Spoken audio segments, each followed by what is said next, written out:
Strong room নিরাপত্তা ও vote গণনায় সতর্ক বিজেপি। বৈঠকে মেদিনীপুরের ৩৫ কেন্দ্রের প্রার্থী আর এজেন্টরা। কর্মশালায় খড়গপুরের বিজেপি প্রার্থী দিলীপ ঘোষ। ভোট গণনার দিন বিজেপির রণকৌশলের ব্যাখ্যা।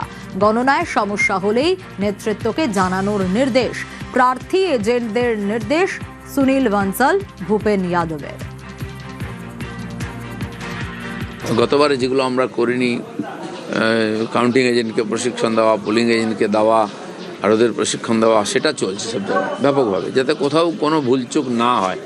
মানুষের আশীর্বাদ যেন ঠিক জায়গায় পড়ে এবং সেই আশীর্বাদ নিয়ে বিজেপি সরকার করে যেন তাদের মনের ইচ্ছা পূর্ণ করতে পারি, তার প্রস্তুতি চলছে। তৃণমূলকে নাটক তোপ দিলীপের। হার নিশ্চিত বুঝে নাটক বলে খোঁচা দিলীপের। গণনার দিন তৃণমূল গন্ডগোল করতে পারে বলেও দাবি। প্রথম ফেজের ভোটিং 2-3 ঘন্টার মধ্যে টিএমসি বুঝে গেছে তারা হারছে। তখন থেকে ড্রামা শুরু হয়েছে। শেষের দিকে গন্ডগোল করার চেষ্টা করেছিল, তাদের নিজস্ব এলাকা যেটা জিতে আছে সেটাও করতে দেয়নি নির্বাচন কমিশন। করেছিল গন্ডগোল, সেখানে রিপোলিং হচ্ছে। কাউন্টিংয়ের দিন কিছু গন্ডগোল করতে পারে, কারণ এখানেও তো একটা ডোনাল্ড ট্রাম্প আছেন, তিনি পরাজয় মানবেন না। দরকার হলে বম মেরে উড়িয়ে দেবেন, গন্ডগোল করে দেবেন, কাউন্টিং বন্ধ করে দেবেন, সেটাও করতে পারে টিএমসি।